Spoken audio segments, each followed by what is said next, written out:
The crystal spires of Ethros gleamed against the purple sky as David Reed's transport ship descended toward the floating city's docking bay. The massive structure hung suspended in the upper atmosphere of Valdris Prime like a jewel caught between worlds, its transparent walls revealing the bustling activity within.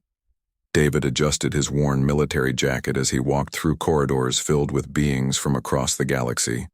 Blue-skinned Valdris with their elongated skulls, the insectoid, Chitrani clicking their mandibles in conversation, and towering Gorvani whose rocky skin seemed carved from mountains.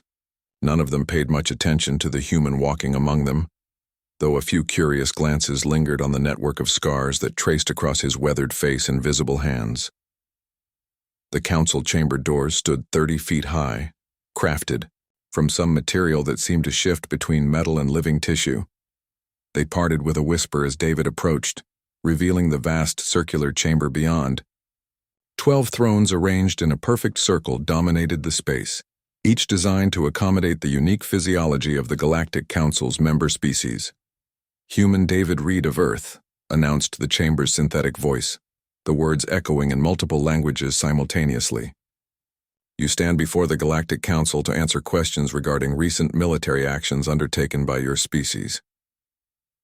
David walked to the center of the chamber where a simple platform waited. Around him, the 12 council members observed, from their elevated positions, their alien features betraying various degrees of curiosity, suspicion, and in some cases, poorly concealed contempt. Councillor Prime Althan of the Valdris Empire leaned forward in his crystalline throne. His pale blue features were sharp and aristocratic, befitting a species that had dominated galactic politics for over 3 millennia. "Captain Reed, your species has been part of this council for barely 2 centuries, yet recent events suggest capabilities far beyond what any preliminary assessment indicated." The Chitrani representative, Councillor Vexhai, chittered softly before speaking. "The destruction of the Corvin hegemony's entire battle fleet in the Outer Rim territories. This was accomplished by human forces, was it not?" David nodded once. "It was impossible," declared Councillor Morvain of the Gorvani Collective, his voice rumbling like an avalanche.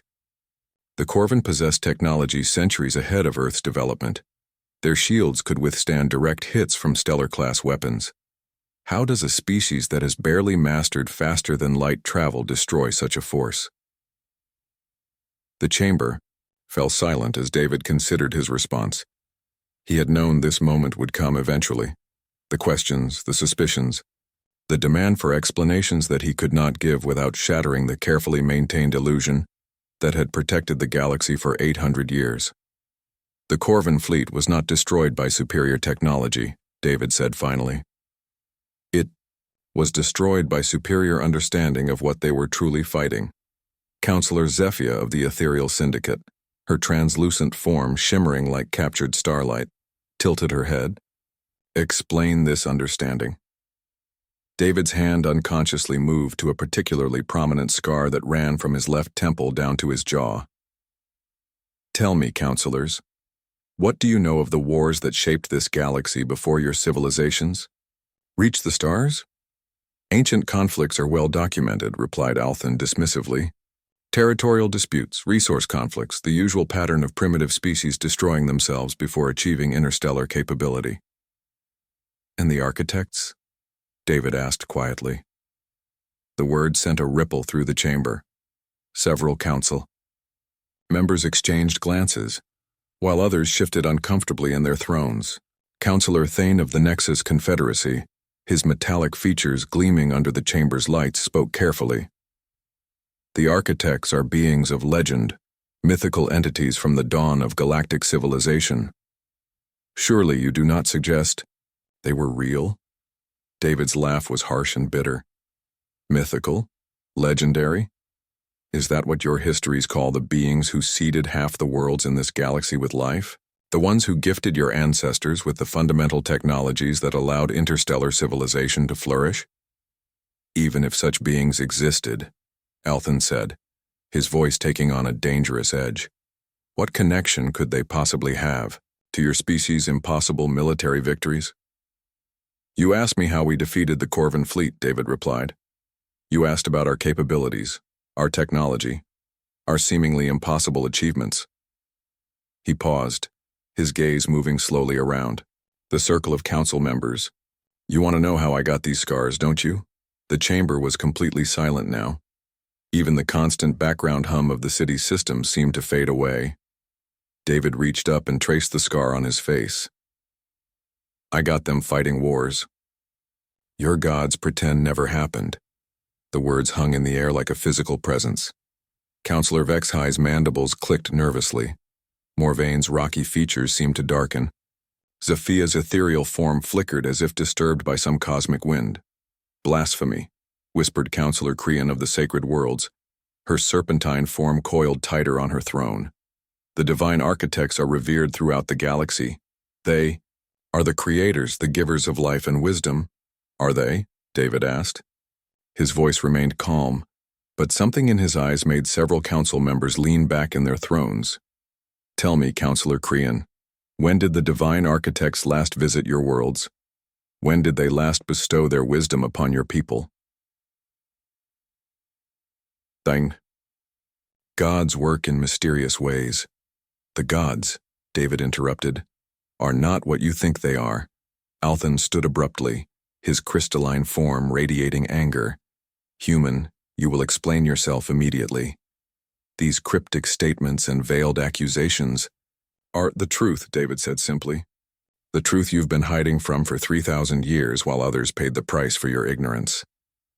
The chamber erupted in voices as multiple council members began speaking at once. Accusations flew back and forth, demands for clarification, mixed with outraged denials.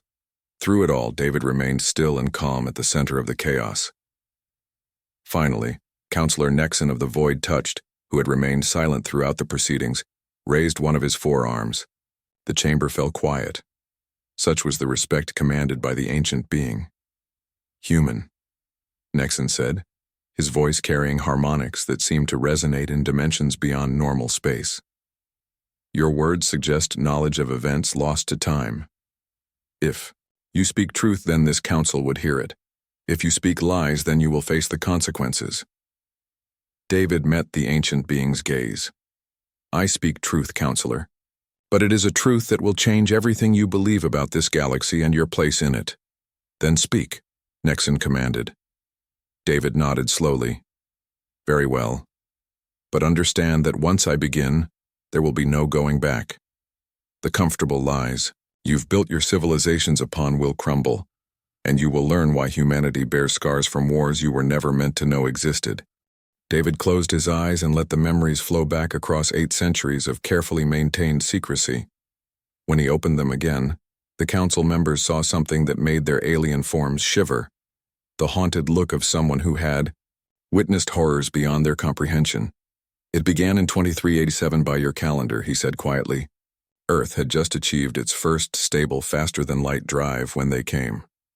His voice took on the cadence of someone recounting ancient history, yet the pain in his eyes suggested personal experience. First contact was everything humanity had dreamed it would be. Beings of pure energy and light claiming to be the progenitors of galactic civilization. Counselor Althan leaned forward despite himself. The architects actually made contact with your species. They did more than make contact, David replied. They welcomed us into what they called the grand design, the systematic elevation of worthy species throughout the galaxy.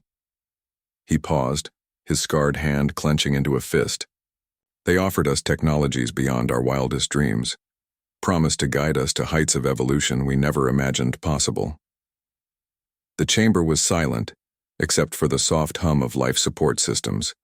Even the usually restless Chitrani representative sat perfectly still. For 3 years, humanity basked in the glow of divine attention, David continued. The architects shared their knowledge freely. Matter manipulation, consciousness transfer, dimensional folding techniques that made our primitive FTL drives look like stone tools. His expression darkened. They were grooming us, you see. Preparing us for harvest. Harvest? Counselor Zephia's ethereal form flickered with what might have been fear. The architects feed on consciousness, David said bluntly. Not the physical brain, but the spark of awareness itself, memory, personality, creativity, everything that makes a being unique. He gestured toward the council members. Every species they've blessed with their gifts, every world they've seeded with life, every civilization they've guided to the stars, all of it was farming. Councillor Morvain's rocky features shifted uneasily. This is impossible. If such beings existed, if they posed such a threat, surely the combined might of the galaxy's civilizations would have what? David's voice cut through the chamber like a blade. Would have stood against beings who exist partially outside normal space-time?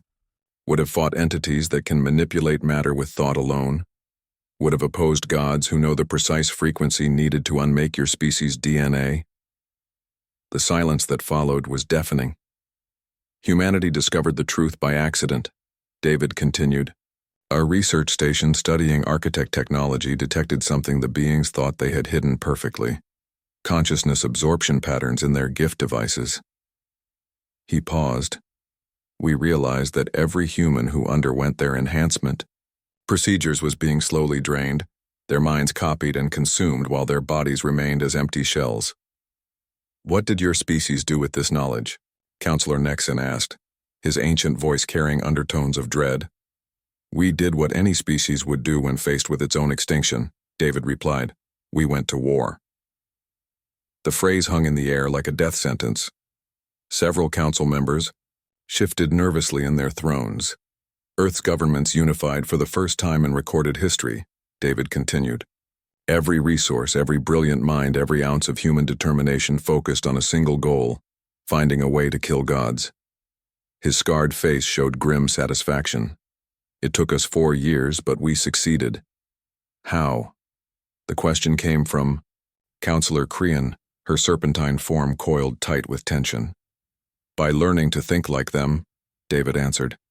The architects exist primarily as energy patterns held together by conscious will. They maintain physical forms only when necessary for interaction with matter-based beings. He tapped his temple. But consciousness is vulnerable in ways pure energy is not. David began to pace slowly within the chamber's center circle. We developed weapons that could disrupt coherent thought patterns, devices that could force energy beings back into dimensional spaces where they became vulnerable to conventional attack. His voice grew harder. Most importantly, we learned to fight in the spaces between dimensions where reality becomes fluid and will shapes matter. The Void Wars, Councillor Nexon whispered. I remember fragments, whispers of impossible battles fought in places that should not exist. You remember because you're old enough to have lived through the aftermath, David confirmed. The war lasted 17 years and consumed everything humanity had. He stopped pacing and faced the council directly. Entire colonies volunteered for extinction to power weapons that could reach into higher dimensions. Millions of soldiers gave their lives in battles fought inside black holes and neutron stars where the architects tried to hide. Councillor Vexhai clicked her mandibles uncertainly. If humanity fought such a war, where is the evidence? Surely something of such magnitude would have left traces. David's smile was cold and bitter. We erased them all. The simple statement hit the chamber like a shockwave. Every battlefield, every weapon, every record of what we had done, all of it destroyed or hidden beyond the reach of any known technology. Why? Althan demanded. Why hide such a victory? Because we realized something during those 17 years of hell, David replied. The architects were not the only threat in the universe, merely the first to find this galaxy. He gestured toward the assembled council members. We also realized that most species would rather live comfortable lies than face uncomfortable truths. The chamber erupted in protests and denials, but David pressed on. The younger races worshipped the architects as gods, he continued over the noise. Even after we drove the architects into exile beyond the galactic rim, their cults remained. Billions of beings across thousands of worlds still prey to entities that wanted to consume their minds. His voice rose. What do you think would have happened if we had revealed the truth? That your precious divine architects were cosmic parasites? That the very foundations of galactic civilization were built on a feeding program? Chaos, Counselor Nexon said quietly. Complete societal collapse across multiple species. Exactly, David confirmed. So humanity made a choice. We would become the galaxy's hidden guardians, protecting civilizations that would never know they needed protection. Counselor Zephia's form flickered rapidly. Hidden guardians? For 8 centuries? David nodded. For 8 centuries, human fleets have patrolled the void between galaxies, fighting things that crawl out of dimensional rifts and hunt for populated worlds. He touched the scar on his face again. Every generation of humanity has produced soldiers who fight and die in battles that never happened in wars that were never declared against enemies, whose existence would shatter the sanity of any normal being. And the Corvin fleet? Althan asked, though his voice had lost much of its earlier arrogance. The Corvin made contact with something in the deep dark, David replied. Something that wore familiar patterns of energy and light, something that promised them power beyond imagination. His eyes grew hard. Something that used to call itself an architect before we taught it to fear human weapons.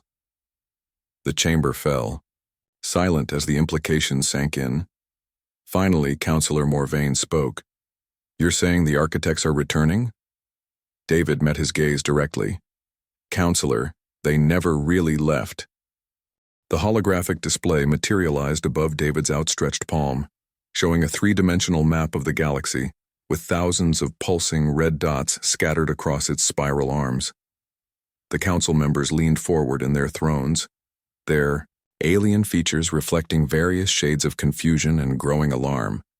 Each of these markers represents a battle fought by human forces in the last century alone, David explained, manipulating the display with subtle hand gestures. Incursions from pocket dimensions, reality tears caused by architect remnants, and worse things that crawl through the spaces between stars.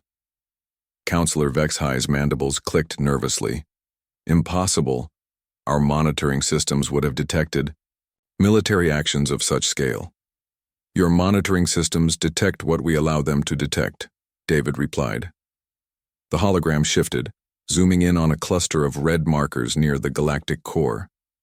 3 months ago, your sensors recorded a minor solar flare in the Kepler 442 system. What actually happened was a 12-hour battle against something that had been wearing the face of your people's creator goddess. The chamber filled with shocked murmurs. Counselor Crean's serpentine form recoiled as if struck.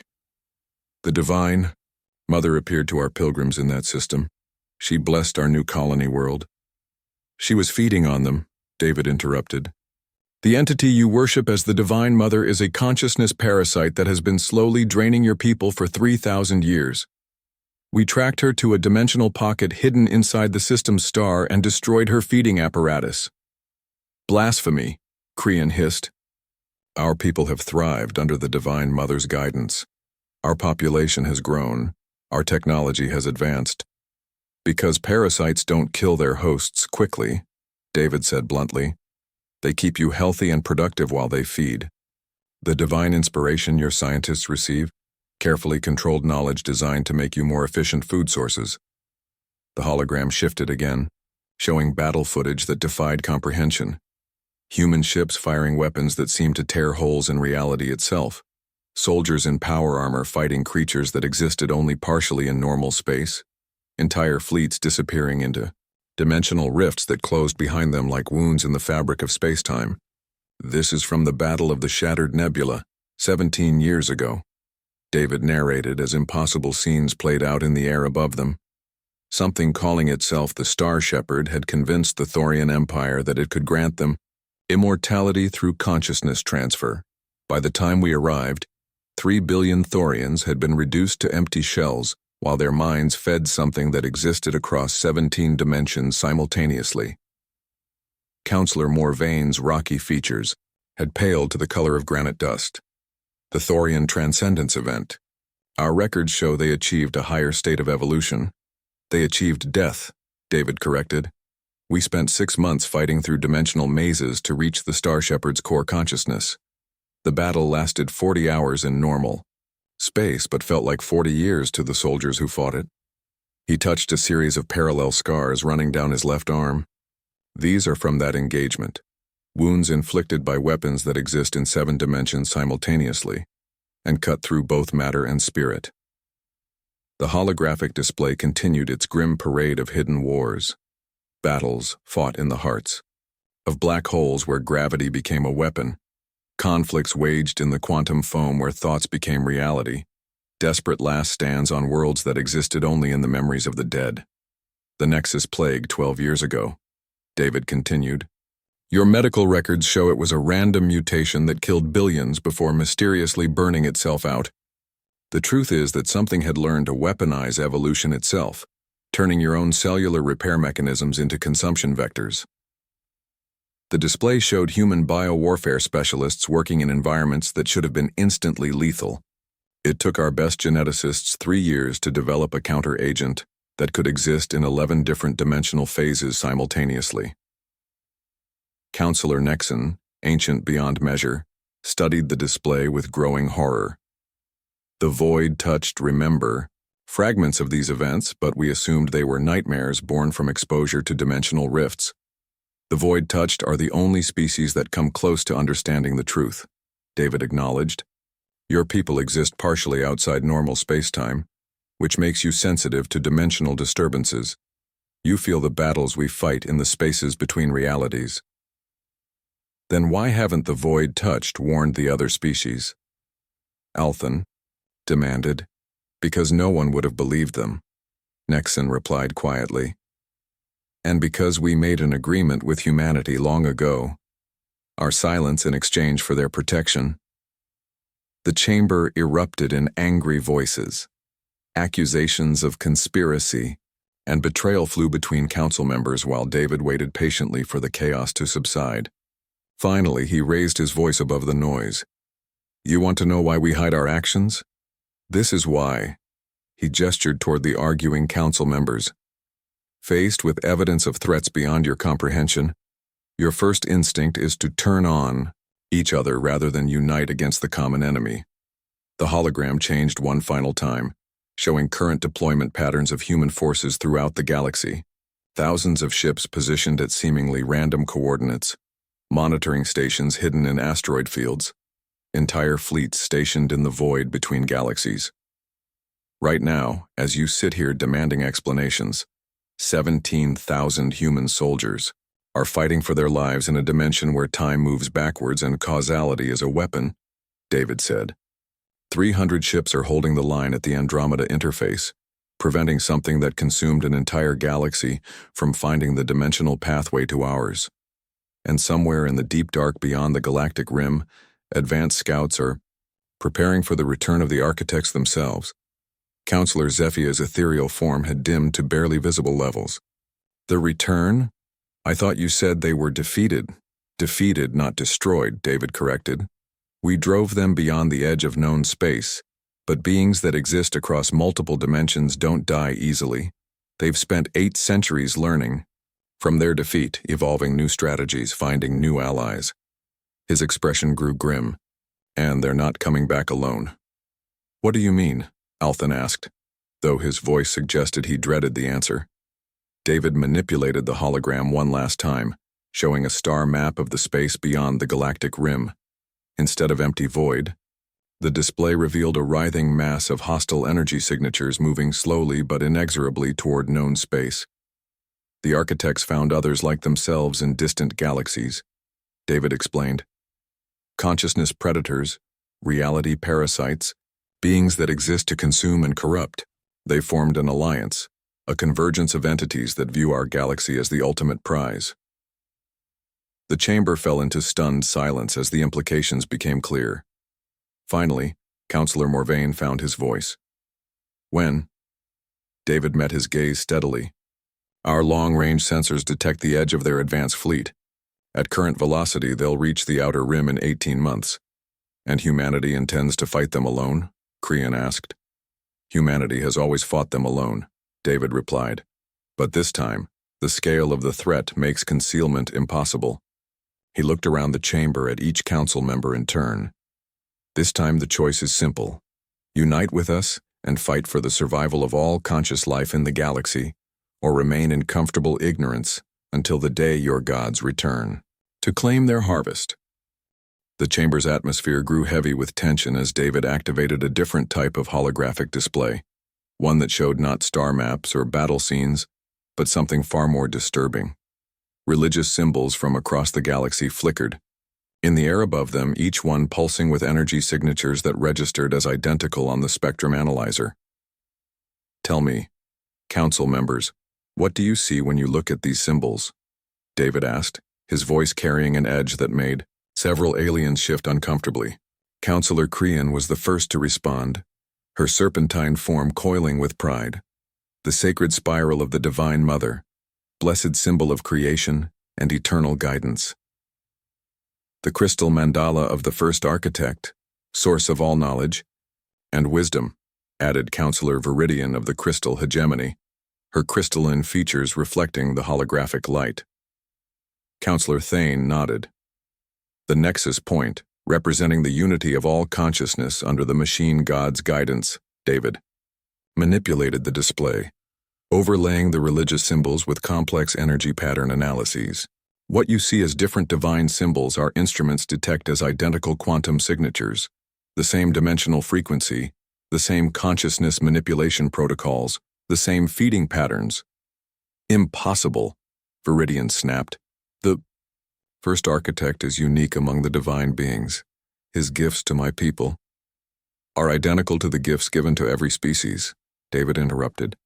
Neural enhancement implants that make you more efficient at processing information while slowly draining your life force.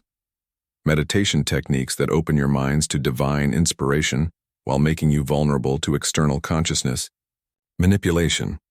Sacred crystals that amplify your natural abilities while broadcasting your thoughts to entities existing in higher dimensions.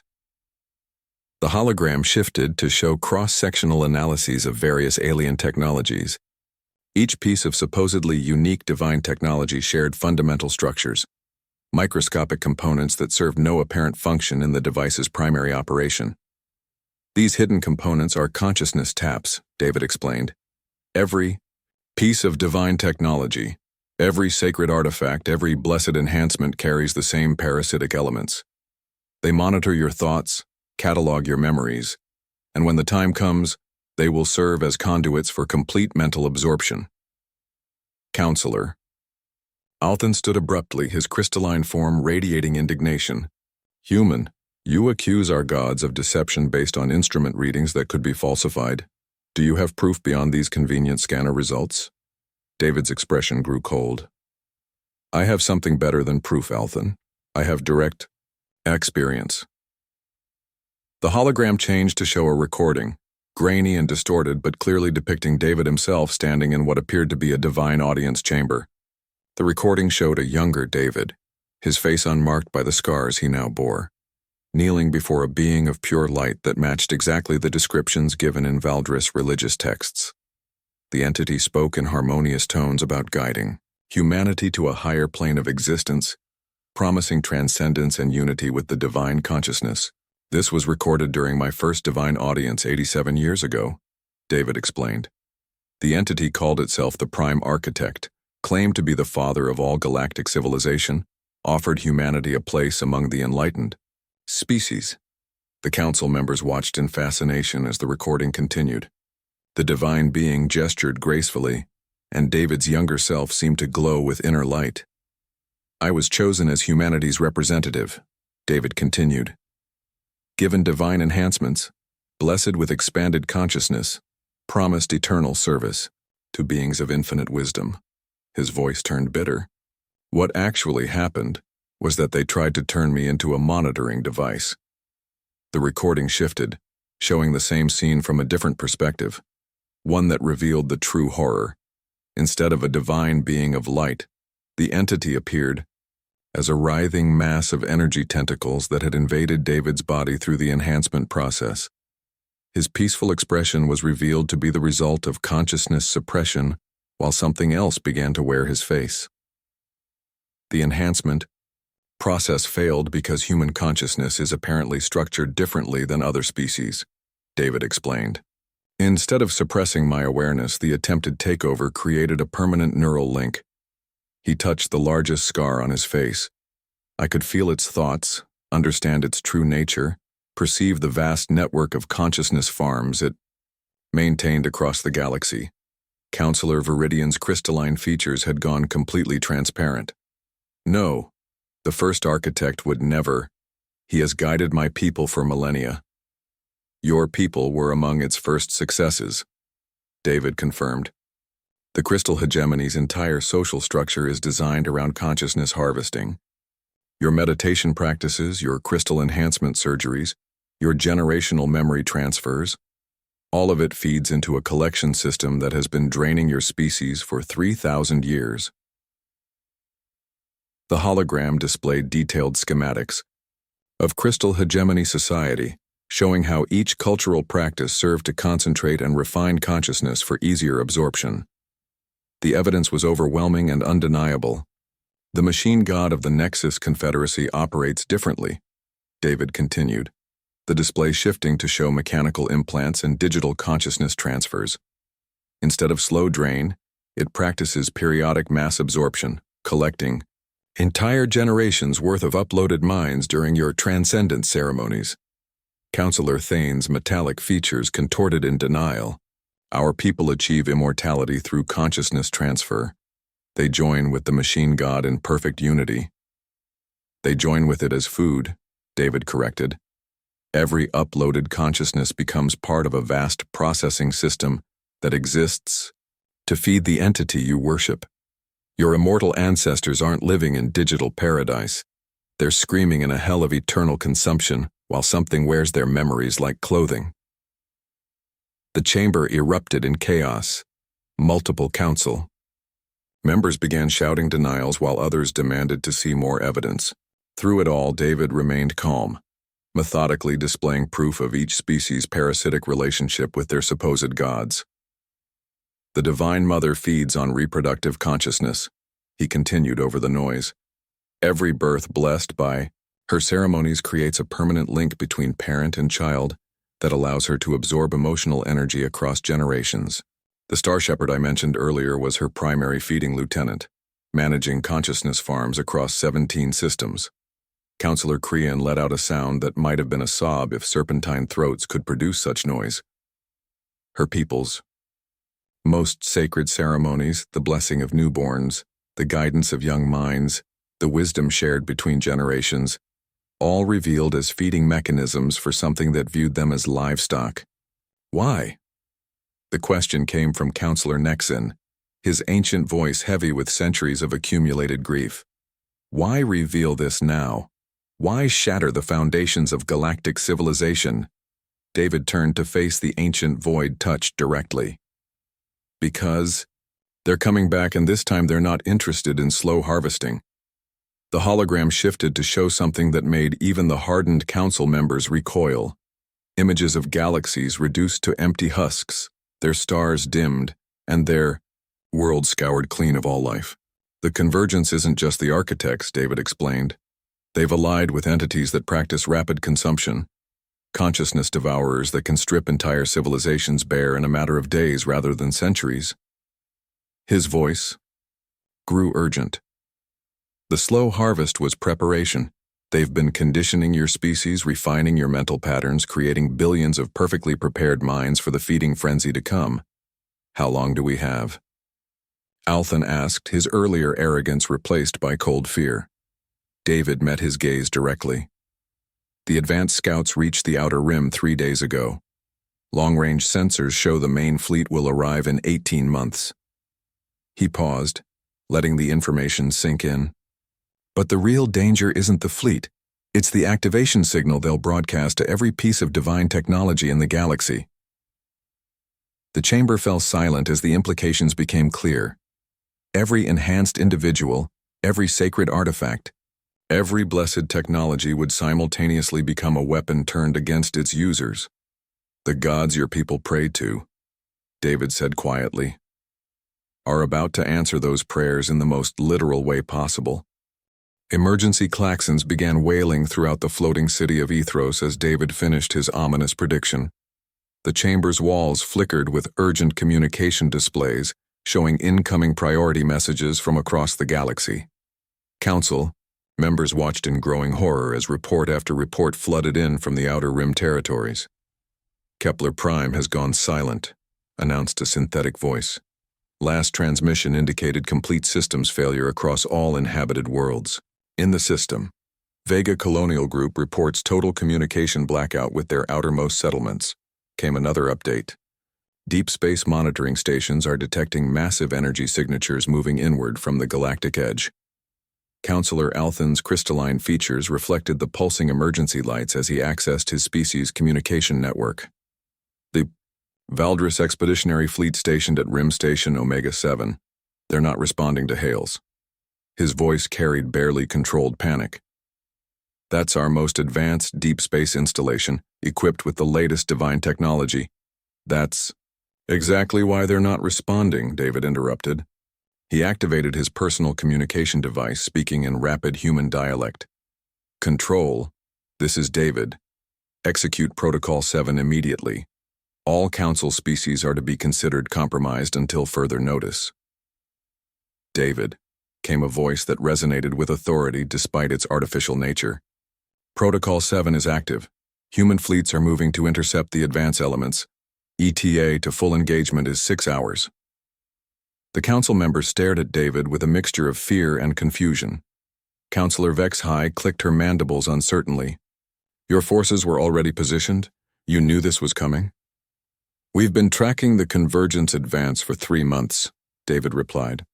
Every time one of your divine communications increased in frequency, every time your people reported unusually vivid religious experiences, every time your sacred artifacts began showing enhanced performance, those were preparation signals.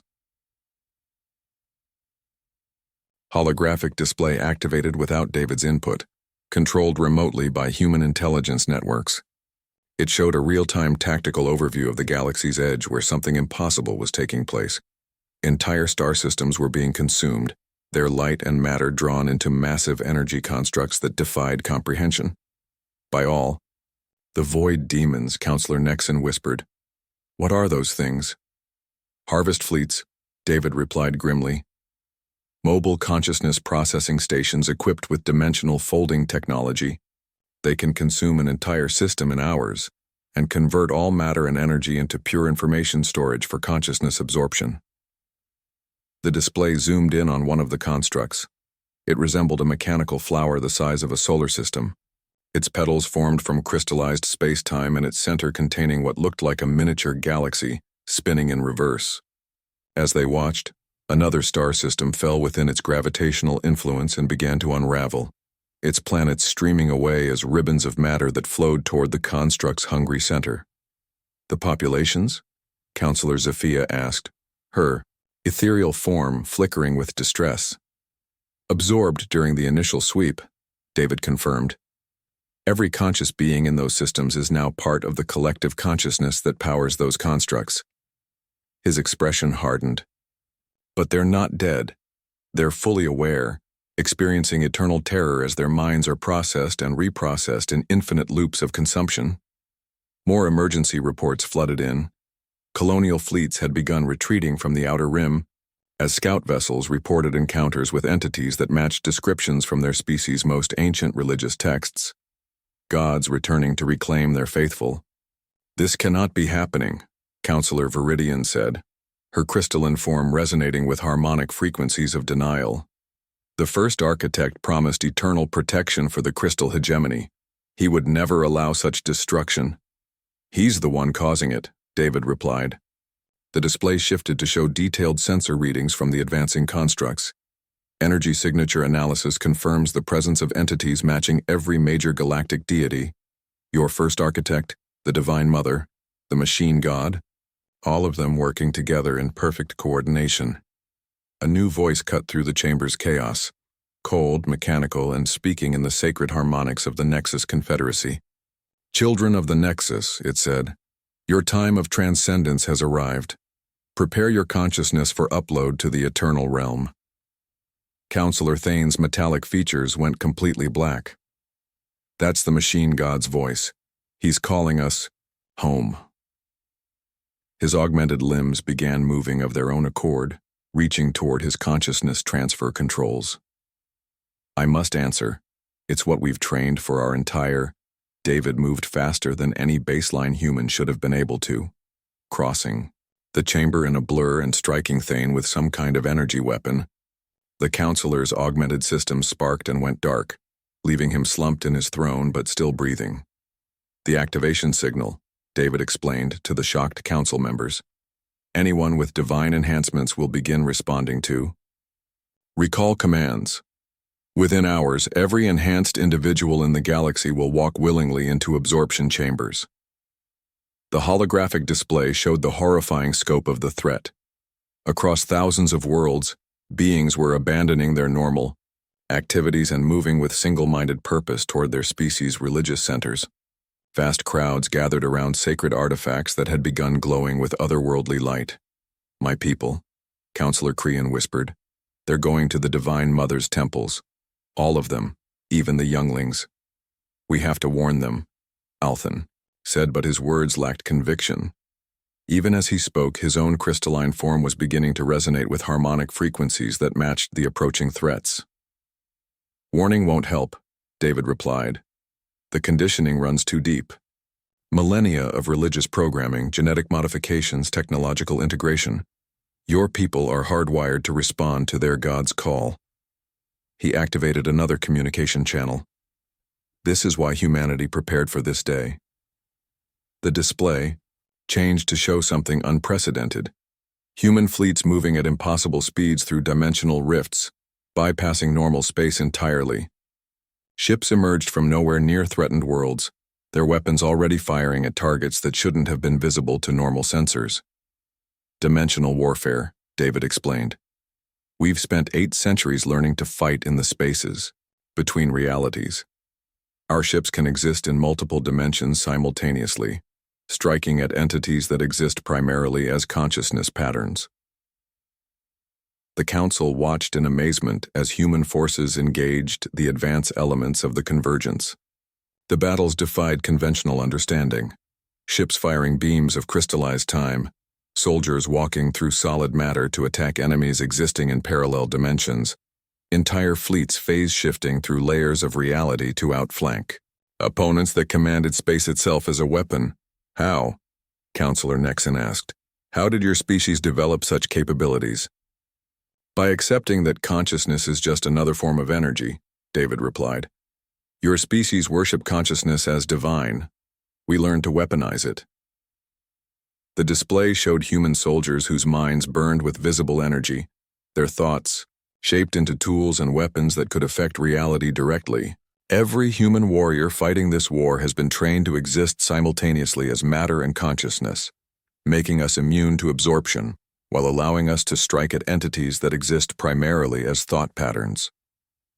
A massive energy surge rippled through the chamber as something incredibly powerful approached. The walls began to resonate with harmonics that spoke directly to each council member's nervous system.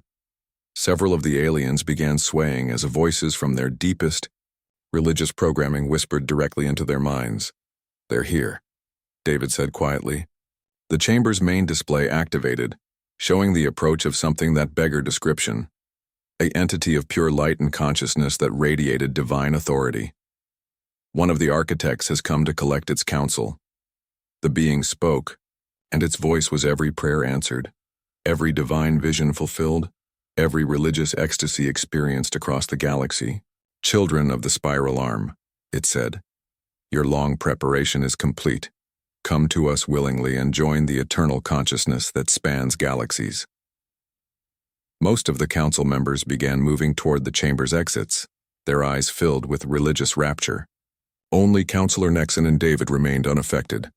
The ancient void touched because his species existed partially outside normal consciousness, and David because of his unique neural modifications. We have to stop them, Nexon said urgently. David shook his head. We can't, but we can use this opportunity. He activated emergency protocols that sealed the chamber. If an architect has come here personally, it means they consider the Galactic Council important enough to collect directly. That makes this our chance to show you exactly what your gods really are. The chamber's walls became transparent, revealing the approach of the divine being. What the council members saw as radiant divinity, David's enhanced vision revealed as something far more terrifying. A writhing mass of consciousness tentacles wrapped around the hollow shells of billions of consumed minds wearing their combined identity like a garment woven from screams. The dimensional rift that opened beneath Ethros defied every law of physics the council thought they understood. Instead of falling toward the planet below, the entire floating city was drawn into a tunnel of twisted space-time that led to something impossible. A massive installation built inside the ergosphere of the galaxy's central black hole, where time moved differently and reality bent to accommodate human engineering. David maintained his footing as the transition completed, but most of the council members found themselves in a gravity field that felt nothing like normal planetary conditions. Around them stretched a facility that covered millions of cubic kilometers, its corridors and chambers carved from crystallized spacetime and reinforced with materials that existed in 17 dimensions simultaneously. "Welcome to Prometheus Station," David announced as human personnel in powered armor moved to assist the disoriented aliens. "Humanity's greatest secret and our final preparation for this day," Counselor Nexon, his ancient consciousness adapted to dimensional fluctuations, was the first to recover. "This place exists inside the event horizon. How do you maintain structural integrity?" "By accepting that inside the ergosphere, consciousness shapes matter as much as physics does," David replied. "We built this station using the same principles that allow the architects to exist, focused while maintaining coherent structure against entropy." He gestured toward observation windows that showed the impossible sight of human fleets patrolling the twisted space around the black hole's accretion disk. "Time dilation means that for every day that passes in normal space, we experience approximately 3 months here. We've had centuries to prepare while the convergence traveled between galaxies." The station's main command center stretched beyond visual range, filled with displays showing the battle for the galaxy in real time. Human forces were engaged across thousands of systems simultaneously, their dimensional warfare capabilities allowing them to be present wherever the convergence struck. But even with their advantages, the scale of the enemy fleet was overwhelming. "Status report," David called out as they entered the command center.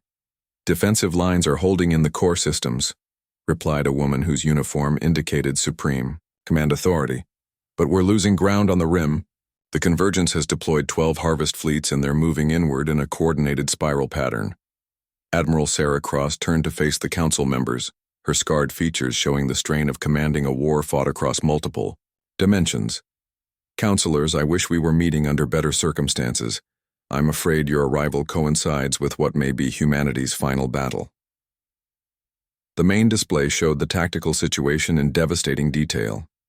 The convergence forces had formed a contracting sphere around the galaxy, their harvest fleets consuming everything in their path, while smaller entities moved ahead to activate the religious programming in billions of minds. Entire species were walking willingly into absorption facilities that materialized wherever large populations gathered. "The Valdris homeworld is already lost," Admiral Cross continued. 90% of the population reported to transcendence centers within the first hour of divine contact. The crystal hegemony is experiencing similar losses. Even species without direct religious conditioning are being affected by proximity broadcasts from activated individuals. Counselor Althan, his crystalline form now flickering with unstable energy patterns, struggled to maintain coherence.